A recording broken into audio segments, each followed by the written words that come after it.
నమస్తే, welcome to IPL 2026 season. ఈరోజు updates విషయానికి వస్తే కాసేపట్లో ఐపీఎల్లో బిగ్ ఫైట్ జరగబోతుంది. ఢిల్లీ వేదికగా బెంగళూరుతో తలపడిన డీసీ తలపడనుంది.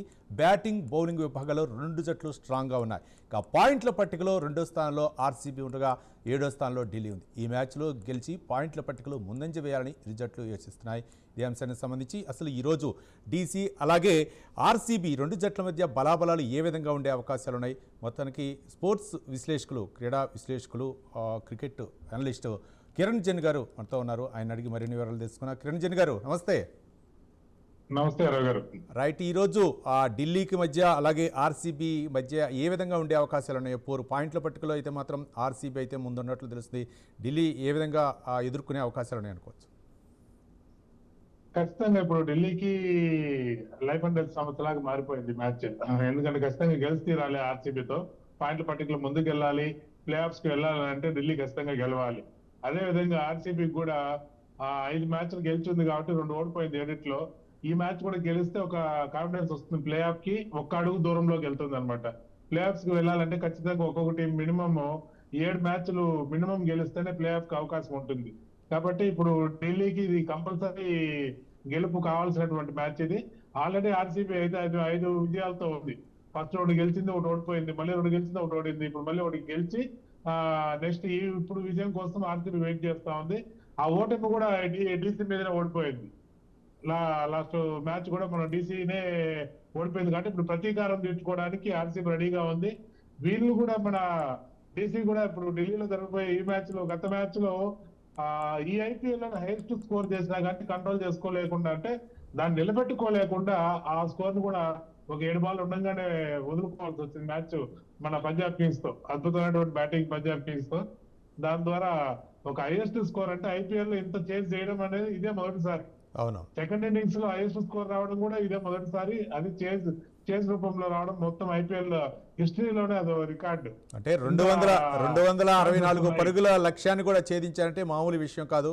అంటే ఒక విధంగా పవర్ ప్లే అంటే ముందుగానే దూకుడు ఉంచాలంటారా, లేకపోతే ఏంటి పవర్ ప్లేలోనే మొత్తం తెలిసిపోతుందంటారా స్కోర్ ఎంత పెరిగేది అనేది?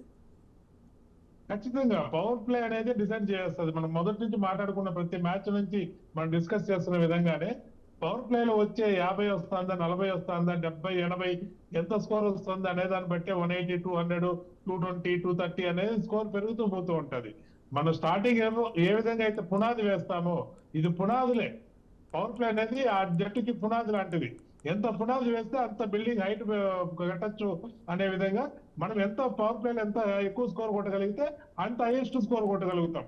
నిన్న మ్యాచెస్ చూసాం మనం, 2 మ్యాచ్లు. దానికి ముందు సాటర్డే మ్యాచెస్ ఎలా ఉన్నాయి, 240 కొట్టినా చేంజ్ చేశారు, 220 కొట్టినా చేంజ్ చేశారు. అదే నిన్న సండేకి వచ్చేసరికి 160 చేంజ్ చేయలేకపోయారు, 160 చేంజ్ చేయలేకపోయారు, 155 చేంజ్ చేయలేదు, 160 చేంజ్ చేయలేక సెకండ్ బ్యాటింగ్ చేసిన వాళ్ళు ఓడిపోవాల్సి వచ్చింది.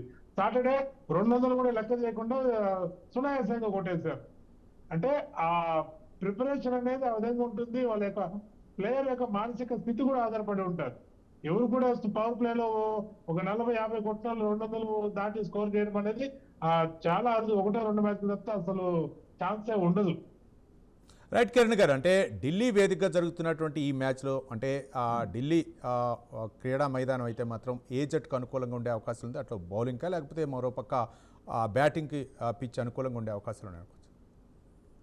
ఖచ్చితంగా ఫస్ట్ బౌలింగ్ చేసే వాళ్ళకే కొద్దిగా అవకాశం ఉంటుంది ఢిల్లీ పిచ్. ఎందుకంటే ఎంత వేడి ఉంటుందో ఈవినింగ్ అయితే అంత డ్యూ వచ్చే అవకాశం ఉంటుంది. డీసీ నిన్న ఢిల్లీలో వాళ్ళతో పంజాబ్ తో కూడా ఫస్ట్ బ్యాటింగ్ టాస్ గెలుస్తాను బ్యాటింగ్ కొంచెం ఆశ్చర్యం వేసింది. కానీ బ్యాటింగ్ చేసిన విధానం చూస్తే అద్భుతం అనుకున్నాం.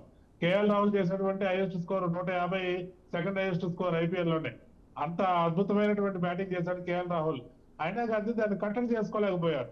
బౌలింగ్ ఏమైంది, డ్యూ ప్రాబ్లమా లేకపోతే సంథింగ్ వాళ్ళ యొక్క మానసిక స్థితి నిలకడగా లేకపోవడం, దానివల్ల 265 కొట్టినా 64 కొట్టినా కానీ వాళ్ళు వదులుకోవాల్సి వచ్చింది. అందులో మన కెప్టెన్ కి వాళ్ళు 2 క్యాచ్లు డ్రాప్ చేయడం, అది కూడా మైనస్ అయ్యింది. లేదంటే మ్యాచ్ డీసీ చేతిలో ఉండేది. కానీ క్రూషియల్ మూమెంట్ లో క్యాచ్ అనేది మ్యాచ్ నే మార్చేస్తుంది. కాబట్టి ఫీల్డింగ్ లో క్యాచెస్ మాత్రం చాలా జాగ్రత్తగా ఉండాలి.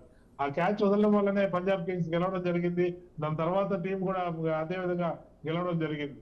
ఛాన్స్ ఇచ్చారా అంటే ఖచ్చితంగా ఆ భారీ స్కోర్ రావడం జరుగుతుందంటే దానికి ఆ మ్యాచ్ తగ్గ స్కోరు ఎవరికైతే అవకాశం వస్తుందో వాళ్ళు పికప్ చేస్తున్నారు, ఖచ్చితంగా మ్యాచ్ గెలిపించుకుంటున్నారు. కాబట్టి ఈ రోజు కూడా టాస్ గెలిస్తే ఖచ్చితంగా ఇప్పుడైతే ఏ టీం అయినా కానీ ఫీల్డింగ్ తీసుకుంటారు టాస్ గెలిస్తే. ఈ రోజు మా మొన్న కాబట్టి డీసీ కెప్టెన్ అక్షర్ టాస్ గెలుస్తాను బ్యాటింగ్ అని అన్నాడు. దాన్ని 220 కొట్టినా తగిన మూల్యం చెల్లించుకున్నారు. కానీ ఈ రోజు అయితే మాత్రం ఖచ్చితంగా టాస్ గెలిస్తే ఫీల్డింగ్ తీసుకుంటారు. 99% చేసింగ్ రైట్ రైట్ కిరణ్ గారు, అంటే మొన్న జరిగినటువంటి మ్యాచ్ల్లో ఏవైతే తప్పిదాలు ఉన్నాయో వాటన్నిటిని కూడా ఒక బేరీజ్ వేసుకొని ఢిల్లీ జట్టు ఈరోజు ఏమన్నా అంటే మొన్నటి స్కోర్ అంతగా రాణించే అవకాశాలు ఉన్నాయి అనుకోవచ్చా? స్కోర్ అయితే ఖచ్చితంగా ఫస్ట్ బ్యాటింగ్ చేసే వాళ్ళు భారీ స్కోరే వస్తుంది 200. అంటే అది డిపెండ్స్ అపాన్ మన ఫస్ట్ పవర్ ప్లే డిసైడ్ అయిపోతుంది.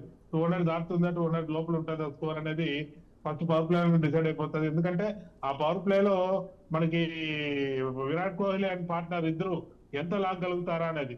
వీళ్ళిద్దరు ఒక 60-70 లాగలిగారంటే దాని తర్వాత వచ్చే బ్యాట్స్మెన్స్ ఆరామ్ గా దాన్ని 200+ తీసుకెళ్లిపోతారు. దాంట్లో ఎటువంటి డౌట్ లేదు. పడికల్లు ఉన్నాడు, మళ్ళీ కెప్టెన్ ఉన్నాడు కాబట్టి వాళ్ళిద్దరు పవర్ఫుల్ గానే ఆడతారు కాబట్టి ప్రాబ్లం లేదు. ఖచ్చితంగా టీం అయితే 200+ తీసుకెళ్లిపోతారు. రైట్ కిరణ్ గారు, ఆర్సీబీ కూడా ఒక కసితో ఉన్నటువంటి జట్టుగా మనం చూడొచ్చు. అయితే పాయింట్ల పట్టికలో కూడా కొంచెం అగ్రస్థానంలోనే ఉంది. ఈ నేపథ్యంలో ఈరోజు ఢిల్లీ మీద అయితే మాత్రం ఏ విధంగా అయినా నెగ్గాలనే పట్టుదలతో ఉన్నట్టు తెలిసి బ్యాటింగ్ ఫీల్డింగ్ రెండు కనుక మనం చూసినట్లయితే ఆర్సీబీ కూడా కొంచెం స్ట్రాంగ్ ఉంది అనుకోవచ్చా? ఖచ్చితంగా ఆర్సీబీ స్ట్రాంగ్ గానే ఉంది. ఎందుకంటే అది లాస్ట్ టైం విన్నర్ టీం అందులో వచ్చినప్పటి నుంచి కూడా ఏ ఒక్క ఛాన్స్ కూడా వదలడం లేదు. 200+ పెట్టినా కానీ చేజ్ చేస్తున్నారు. చక్కగా బ్యాటింగ్ అండ్ బౌలింగ్ లైన్అప్ తీసుకున్నారు. ఈ డీసీతో మన ఓడిపోయిన మ్యాచ్ కూడా వాళ్ళు 180 దాకా కొట్టారు. దీంట్లోనే డీసీ వాళ్ళ మీద గెలవడం జరిగింది. ఇప్పుడు ఒక విధంగా చెప్పాలంటే ఇది revenge match. Second match DC versus Bengaluru second match కాబట్టి రివెంజ్ తీర్చుకోవడానికి ఖచ్చితంగా బెంగళూరు ఎంతవరకైనా వాళ్ళు మంచి వర్కౌట్ చేసి భారీ స్కోర్, ఒకవేళ టాస్ ఓడినా ఫస్ట్ బ్యాటింగ్ వస్తుంది కాబట్టి ఒక 230-240 స్కోర్ పెట్టాలి. బౌలింగ్ లైనప్ బాగుంది ఆర్సీబీకి.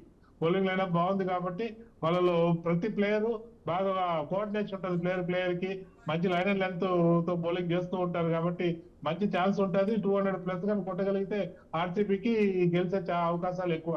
కానీ డీసీని ఆలోచించాలి. 220 కొట్టినా 40 కొట్టినా కానీ ఏ విధంగా కట్టడి చేస్తారు. బౌలింగ్ లైన్ కంట్రోల్ గా వస్తే వాళ్ళొక లైన్ అండ్ లెంత్ మెయింటైన్ చేస్తే అక్కడ బౌలింగ్ కోచ్ గత మ్యాచ్ తర్వాత వాళ్ళకి ఏ విధమైనటువంటి పాఠాలు నేర్పించారు గత మ్యాచ్ తర్వాత అనేది ఖచ్చితంగా ఇప్పుడు మనం ఈ మ్యాచ్ లో మనకు కనపడుతుంది.